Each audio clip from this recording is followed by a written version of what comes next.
Hello folks, welcome to Business Development 101, the core focus model. Who's it for? Well, anyone that gets distracted by the next shiny thing, perhaps you're having trouble staying focused or focusing the team, and that certainly was me. I love innovation. I love the next new shiny thing, which is good. It's a strength because my business is based on improving businesses, but I was neglecting core business, and as a result I wasted years if not hundreds of thousands of dollars until I discovered the core focus model and got my acting gear on getting core right. This lesson will give you new ways to prioritize what to focus on. It is different than perhaps other strategies you've seen out there. It's a strategy to keep you moving forward with the most important tasks, and it's a useful way to communicate priorities to the team because let's face it, success is a team effort and they've all got to be working towards the same goal. There is 101. I don't need to remind you how many bloody things there are in business to focus on. Thousands of things. We tend to focus. We end up focusing on some things. And often, or maybe, they are things that help us avoid facing a fear. They might be the tasks that we find easiest. They're the tasks that we like to do. Or they might be the tasks that save us from rejection. For example, cold calling. Well, the result, life, business takes a turn for the worse. Expectations aren't met. And I love this one. This one's a kick in the ass. Definition of hell: lying on your deathbed and meeting the person you could have been. Wow, that really hit me. That's all well and good, but how on earth do I get more organized and focused? The core focus model has three main categories that you're going to break your tasks down into, and they are the core tasks, the improvement tasks, and the innovation tasks. Now, core tasks, these are the fundamentals that are necessary for your business to operate. They're not negotiable. They have to be in place. They're the actions that make you money, bring money in the door, generate leads, convert, deliver. They're the actions that provide good customer service, the essentials of good accounting, and the essentials of good team management and leadership. They are core. That's the minimum that you need to have to be running effectively in business. Now, this is where the core focus model helps you.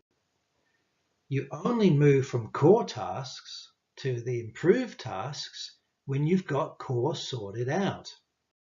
Now, improvement tasks are, they might be the tasks that help you go to the next level.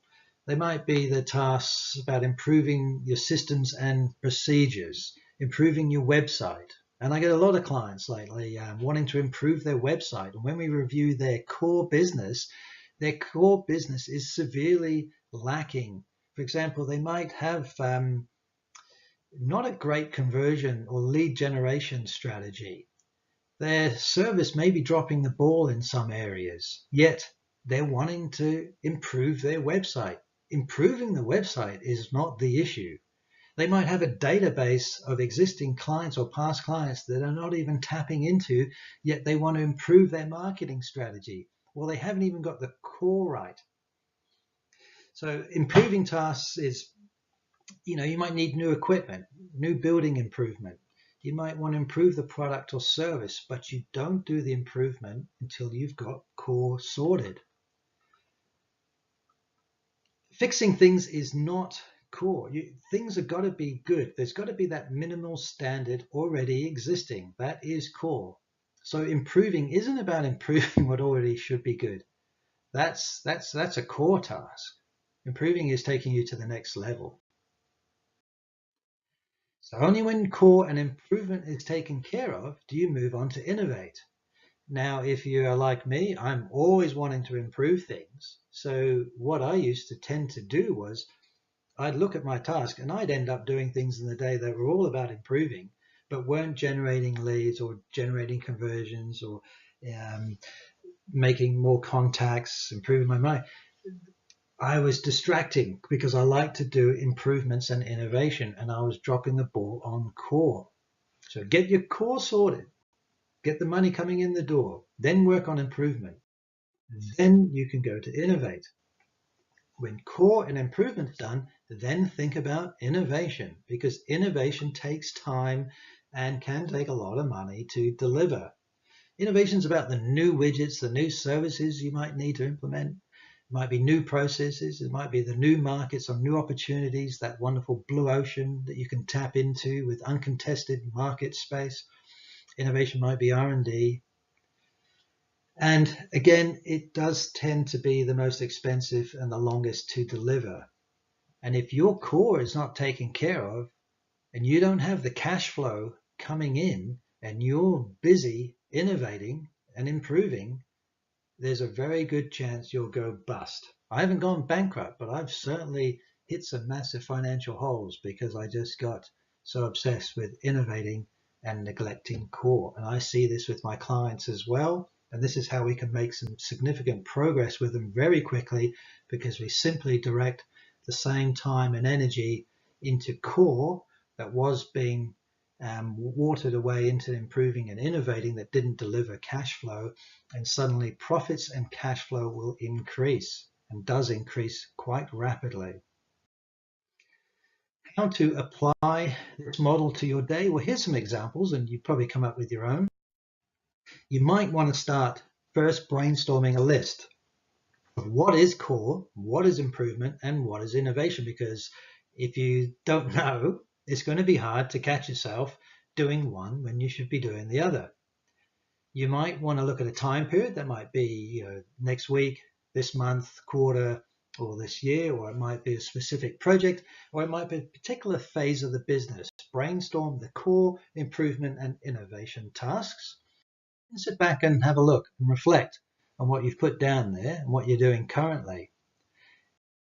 Not uncommon to find that you've been spending time where you shouldn't. You've perhaps been spending time on non-core tasks that someone else can do, or tasks that you are not skilled to do.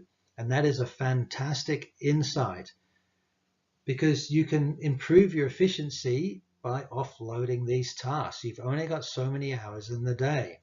So the sooner you realize you're on non-core when you should be, the more progress you'll make. So offload them. Hire relevant experts. In today's age, with Airtasker and Fiverr and all these other systems, and so many part-time mums and dads out there looking for a bit of extra work, it is very easy. And the virtual assistants, it's never been easier to get that little bit of extra help to do core tasks that you are not skilled to do or shouldn't be doing. And keep everyone else informed too, because what is the core focus for the week, the month, or the quarter? Keep that team focused in the right direction.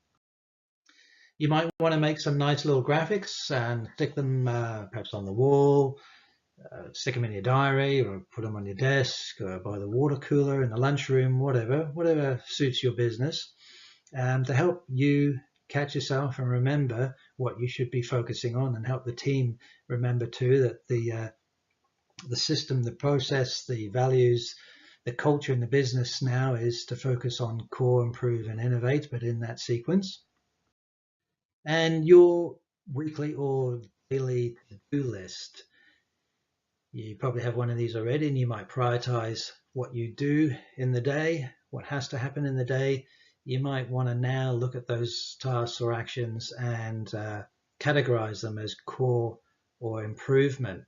I haven't put innovation on this particular list because in general you wouldn't be doing it, but certainly go ahead if you need to. So get your to-do list and categorize the actions as core or improve, and help you stay focused on core.